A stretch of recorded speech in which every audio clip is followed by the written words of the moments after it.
Alors, tout d'abord mon histoire commence quand j'avais à peine 6 ans. J'habitais à Argenteuil en Île-de-France et je vivais dans un petit pavillon assez calme. Pour mon anniversaire, ma mère a accepté de prendre la dernière collection des poupées Bratz et a précisé que j'étais super contente quand je les ai reçues. Je lui avais donné comme nom Jennifer. Je jouais tous les jours avec, je sortais, je dormais, je prenais même ma douche avec. C'était devenu comme une personne de la famille. Pas un jour j'étais sans ma poupée. Puis, plusieurs mois sont passés, et j'avais invité une amie chez moi. Elle avait emmené des poupées de chez elle. Et on a eu une idée des plus farfelues. Elle me regarde droit dans les yeux. Ça te dit qu'on fasse la coiffeuse à nos poupées? Je décide de la suivre dans cette idée et on saccage les cheveux de nos poupées. La mienne était devenue complètement moche. Quand je la regardais, je n'arrivais même plus à l'aimer. Alors après ça, j'ai mis de côté cette poupée pour prendre mes anciennes et rejouer avec elles. Je m'amuse tranquillement, puis les mois passent, et on décide de déménager dû à mon grand-père qui était tombé malade. Très malade. Donc il avait besoin d'un tuteur, et ma mère s'était dévouée pour l'aider.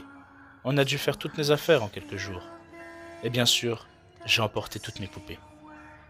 À chaque fois que je les rangeais dans le carton, je leur disais bon voyage en disant aussi leur prénom. Puis là, arrive le drame. En rangeant les poupées dans le carton, j'arrive à Jennifer. Et je trouve que quelque chose cloche, mais je n'y porte pas trop attention. Je la range dans le carton et on part enfin. Installé chez mes grands-parents, je déballe mes cartons et aussi celles de mes poupées. Et la première que je vois, c'est Jennifer, la Bratz. En la prenant, je cherche à savoir ce qu'il y a de différent. Et là, je comprends que ses cheveux ont poussé. Moi qui ne comprends pas à mon jeune âge, je coupe les cheveux de toutes mes poupées ainsi que ceux de Jennifer. Quelques mois plus tard, en regardant toutes mes poupées, je vois que seuls les cheveux de Jennifer ont repoussé. Immédiatement, j'en parle à ma mère. Et comme toutes les mères, elle ne me croit pas. Donc je décide de faire la même expérience devant elle. Sauf que cette fois, ça ne s'est pas passé comme prévu. Je coupe les cheveux de Jennifer. Et au même moment, je me sens comme oppressé. Même ma mère ressent la même chose. Alors elle décide par précaution de mettre la poupée au sous-sol. Les nuits et les jours passent, mais rien d'extraordinaire jusqu'à une nuit, où je pars pour aller me coucher. Mais au moment où je rentre dans ma chambre, je me sens observé. L'oppression augmente de plus en plus jusqu'à ce que je ressente le besoin de récupérer Jennifer. Je pars donc la récupérer. Et comme prévu, ses cheveux ont repoussé. À partir de ce moment-là, je me sens comme protégé. Je ne sais pas comment l'expliquer. Mais ce n'est pas ce que mes parents ont pensé à ce moment-là. Pour eux, il fallait savoir ce qu'il se passait. Mais plus mes parents essayaient de m'aider, plus la poupée se mettait en colère. Un soir, en rentrant de la garderie, on arrive chez nous, et la maison était toute en bordel. Ma mère était tétanisée, parce qu'elle retrouva la poupée sur la table, alors qu'elle l'avait plus tôt dans la journée jetée à la poubelle. Ma mère appela un exorciste pour en savoir plus sur ce qu'il se passait chez nous. En arrivant et en inspectant toute la maison, il fit une conclusion assez rapide. Votre fille court un grave danger. Si votre maison agit de cette manière, c'est parce que l'entité qui se trouve dans la poupée cherche à entrer dans votre fille, pour en avoir la possession. Après la venue de cet homme religieux, les incidents se faisaient de plus en plus fréquents. Je vivais des paralysies du sommeil, chaque nuit, jusqu'au jour où tout s'arrête comme par miracle. Intrigué par ce phénomène, ma mère refait appel au prêtre, et ce dernier explique que par miracle, l'entité n'est plus dans la maison. Encore aujourd'hui, je ne sais pas comment c'est arrivé, mais la question que je me pose encore maintenant, c'est si l'entité m'avait possédé, est-ce que j'aurais survécu? Bébé est une rousse aux yeux bleus de 1976, et elle est la poupée préférée de la chercheuse du paranormal et collectionneuse de poupées hantées, Janice Poole, qui possède plus de 25 poupées qu'elle a achetées sur eBay ou que des gens lui ont données effrayés par leurs manifestations. Quand elle parle de la poupée, Janice la décrit ainsi. Bébé est une poupée vraiment très hantée. Sa maison n'avait jamais montré de signe de hantise, jusqu'à ce que Janice y amène ses poupées. Quand Bébé est arrivé chez elle, Janice a rapidement remarqué que l'atmosphère avait changé. Ni en bien ni en mal, mais c'était comme si la poupée avait emmené avec elle ses sentiments mitigés.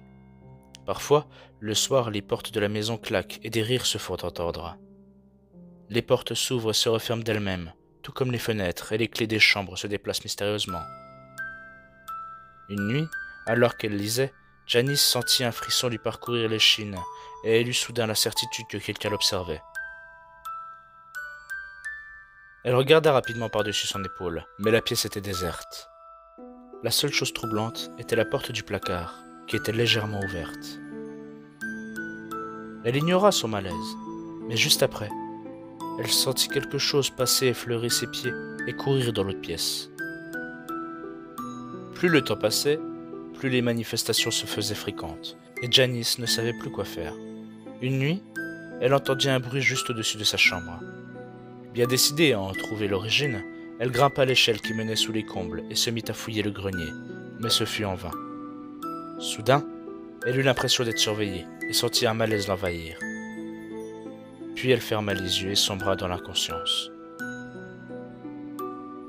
Janice était plongée dans l'obscurité et elle se sentait tomber quand brusquement, un homme mesurant dans les 1,80 m apparut devant elle. Il semblait vraiment en colère, et sans attendre, il commença à se diriger vers une ancienne pièce de la maison. Il ouvrit la porte, et Janice crut percevoir des chuchotements sinistres. Les cris d'une fillette se firent entendre. Elle pleurait et haletait derrière la porte. Puis brusquement, ce fut le silence, et la porte s'ouvrit à nouveau. L'homme ressortit, laissant voir le cadavre d'une petite fille par la porte entrebâillée. Dans sa main, l'enfant tenait une poupée qui portait une robe bleue et des petites chaussures rouges. Lorsqu'elle reprit conscience, Janice était allongée sur le sol et la seule chose qu'elle pouvait voir, c'était la porte du grenier ouverte, juste au-dessus d'elle.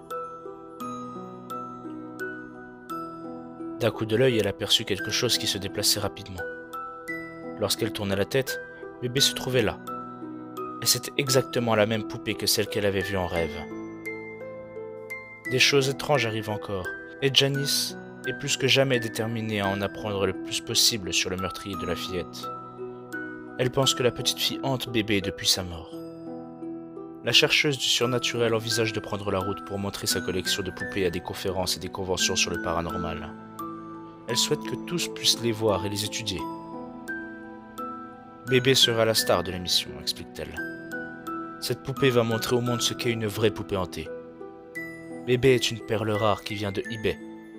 Elle est la poupée la plus hantée au monde, et j'ai des projets qui le prouveront. Les loups sommeillent au creux des cimes. Les chauves-souris dansent dans la brise. Mais un être soucieux reste alerte, craignant l'effet des goules, harpies et spectres. Puisque Morphée n'a plus ta poupée, ne la laisse point toute seule à trembler, car le sorceleur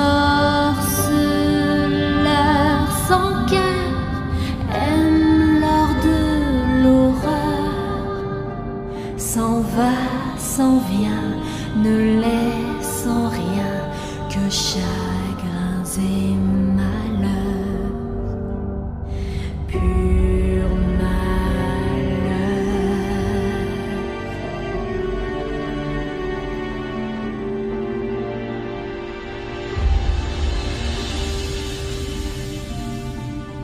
Le chant des oiseaux meurt au soir.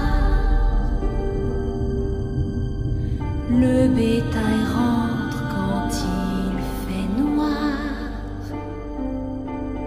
Mais une âme soucieuse reste alerte,